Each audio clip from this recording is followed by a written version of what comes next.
राम राम दोस्तों, ये मेरा नया YouTube चैनल है। इस पे मैं सिर्फ़ और सिर्फ मेंटल हेल्थ यानी कि जैसे एंजाइटी, डिप्रेशन, पैनिक डिसऑर्डर वगैरह वगैरह इनको डील करने की टिप्स और टेक्निक्स जो हैं सिर्फ उनको शेयर करूँगा। अब आपके मन में सवाल उठेगा कि भाई इन चीज़ों को शेयर करने वाला, टिप्स बताने वाला मैं कौन होता हूँ, मेरी इस फील्ड में क्या एक्सपर्टीज़ है या क्या एक्सपीरियंस है।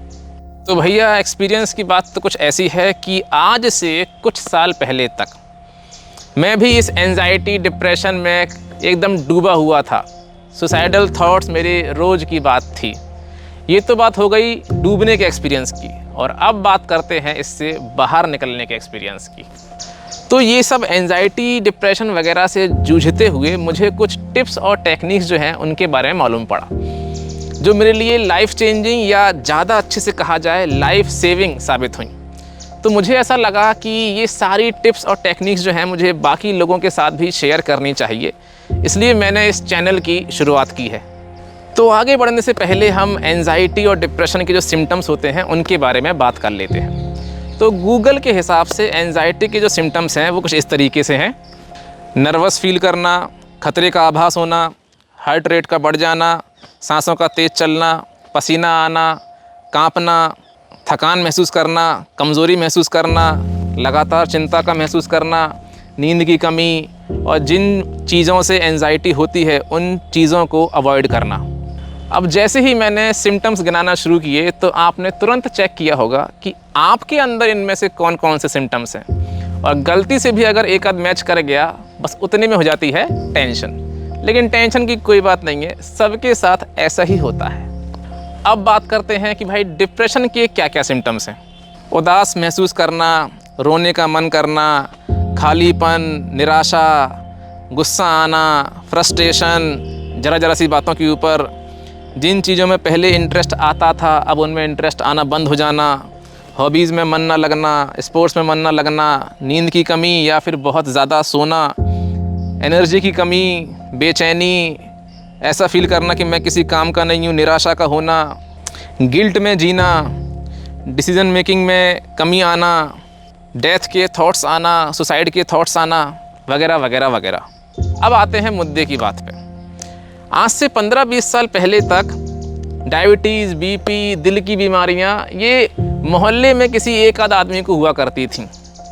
लेकिन आज हालत ऐसी हो चुकी है कि अगर आप एक पत्थर उछाल के फेंकें तो हो सकता है किसी डायबिटीज़ या बीपी वाले को जाके लगे। ये सभी चीज़ें आजकल घर घर की कहानी हो चुकी हैं, और सेम यही पैटर्न जो है वो एंजाइटी, डिप्रेशन इन सब के साथ भी है। 15-20 साल पहले तक लोग जानते नहीं थे कि ये सब होता क्या है, और गांव देहात के बूढ़े पुराने लोग तो आज भी नहीं जानते हैं कि एंजाइटी, डिप्रेशन वगैरह होता क्या है, और वो ना जाने तो ही अच्छा है। अब सवाल ये उठता है कि आखिरकार हमारी सोसाइटी जो है वो यहाँ तक पहुँची कैसे। इसका कोई भी एक स्ट्रेट फॉरवर्ड आंसर नहीं है। इसको एग्जाम्पल दे के मैं आपको समझाता हूँ। जैसे मान लीजिए हमने कोई सब्जी बनाई। अब सब्जी को बनाने में बहुत से इंग्रेडिएंट्स का इस्तेमाल होता है, जैसे धनिया भी खर्च होगा, तेल भी लगेगा, गरम मसाले लगेंगे, अजवाइन लगेगी, मेथी लगेगी, और भी नमक लगेगा, ना जाने क्या क्या खर्च होगा। तब जाके वो पूरी सब्जी जो है वो तैयार होगी। हम ये नहीं कह सकते कि कोई एक फैक्टर है जिसको अगर आप यूज़ कर लेंगे तो पूरी सब्जी जो है वो तैयार हो जाएगी। सबका अपना अपना योगदान है। सेम यही लॉजिक लागू होता है मेंटल हेल्थ ऐसे डिप्रेशन के ऊपर। कोई भी एक फैक्टर इकलौता ऐसा नहीं है जिसको हम ये कह सकें कि सिर्फ इस एक फैक्टर की वजह से कोई इंसान डिप्रेशन में चला गया। बहुत सारे फैक्टर्स हैं, लेकिन इस एक वीडियो में हम सभी फैक्टर्स को इंक्लूड नहीं कर सकते। इसलिए हम आज सिर्फ एक फैक्टर की बात करेंगे, और वो फैक्टर है परवरिश। अब अगर कोई इंसान डिप्रेशन से बाहर नहीं निकल पा रहा है तो उसमें उसकी परवरिश का बहुत बड़ा योगदान है। समझते हैं कैसे। जैसे मान लीजिए किसी पेरेंट्स ने अपने बच्चे को बचपन में कहानी सुनाई होती कर्ण के बारे में, कि कर्ण जो है वो महाभारत के युद्ध में लड़ा। किसके खिलाफ लड़ा? भगवान के खिलाफ लड़ा। सामने वाले का साथ कौन दे रहे थे? स्वयं भगवान दे रहे थे, फिर भी लड़ा। भगवान के खिलाफ लड़के जीतने की संभावना कितनी है? 0, फिर भी लड़ा। और हारने का मतलब क्या है? मौत, फिर भी लड़ा। इंद्र ने छल से उसके कवच कुंडल मांग लिए, वो जानता था कि छल हो रहा है, फिर भी दे दिए क्योंकि उसके अपने कुछ उसूल थे। और इतना सब कुछ छीनने के बाद भी भगवान को उसे मारने के लिए छल का प्रयोग करना पड़ा, नहीं तो अर्जुन के बस की नहीं थी। अब सवाल ये उठता है कि कर्ण असल में भगवान के खिलाफ लड़ा क्यों? क्या उसकी कोई भगवान से पर्सनल दुश्मनी थी? नहीं, वो तो बस अपनी दोस्ती निभा रहा था, दोस्त के प्रति अपना कर्तव्य निभा रहा था, ड्यूटी पूरी कर रहा था। और उस ड्यूटी को पूरा करने के लिए वो भगवान से भी लड़ गया, जिसमें उसकी मौत निश्चित थी। यानी कि वो एक हारी हुई जंग लड़ रहा था। उसने एक बार भी ये नहीं कहा कि मैं नहीं लड़ूंगा, मेरा मन नहीं कर रहा है। मन या तेल लेना, ये सब फालतू की बातें हैं। जो कुछ होता है बस कर्तव्य होता है। ऐसे ही दो योद्धा थे, उनका नाम था गोरा और बादल। ये अलाउद्दीन खिलजी के टाइम की बात है। ऐसा कहते हैं कि अलाउद्दीन खिलजी के सेनापति ने छुप के वार करके गोरा का सर जो है वो काट दिया। तो जो गोरा के हाथ में तलवार थी वो सर कटने के बाद भी लड़ती रही, और ऐसा कहते हैं कि उस बिना सर के धड़ ने उस सेनापति को काट दिया। और जो दूसरा योद्धा था बादल, उसके लिए कहा जाता है कि उसके पेट में भाला लग गया तो उसकी आंतें जो थीं वो बाहर आ गई थी। तो उसने अपनी आंतों को पेट के अंदर दोबारा भरा, अपनी केसरिया पगड़ी उतारी और उसके ऊपर उसको बांध लिया और फिर युद्ध किया। उसके बाद फिर लड़ा। वो एक अलग बात है कि उसके कुछ देर बाद वो मारा गया, क्योंकि सामने बहुत सारे सैनिक थे। लेकिन ये मैटर नहीं करता।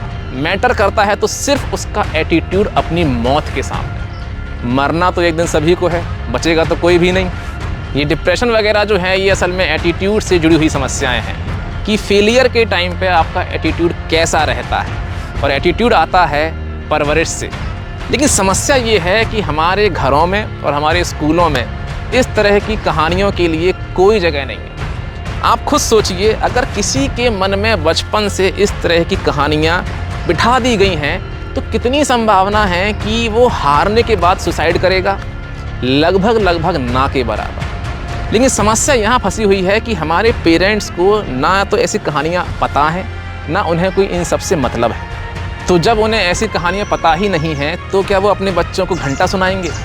और रही बात स्कूलों की, तो स्कूलों में हिस्ट्री जो होती है वो सिर्फ और सिर्फ इन्फॉर्मेशन की तरह ट्रांसफ़र की जाती है, फैक्ट्स के आधार पे, कि अलाउद्दीन खिलजी इतने सन में पैदा हुआ, इससे लड़ाई हुई इस सन में, ये जीता वो हारा। सब कुछ एकदम इमोशनलेस तरीके से इन्फॉर्मेशन ट्रांसफ़र की जाती है। जब तक आप इस तरीके की इमोशनलेस हिस्ट्री पढ़ते रहेंगे, आप कभी भी कुछ भी नहीं सीख पाएंगे। आप अंदर से खोखले ही रहेंगे। जब तक आपके मन में बचपन से हारने के बाद भी हार ना मानने का एटीट्यूड नहीं बिठाया जाता, तब तक आपके अंदर का जो खोखलापन है वो दूर नहीं होगा। एक चीज़ होती है हार जाना और एक चीज़ होती है हार मान लेना, और दोनों बातों में ज़मीन आसमान का अंतर है। और डिप्रेशन क्या है? डिप्रेशन है हार मान लेना। इसलिए हार जाने में कोई दिक्कत नहीं है, हार मान लेने में दिक्कत है। आज के लिए बस इतना ही। मिलते हैं अगली वीडियो में, तब तक के लिए जय श्री राम।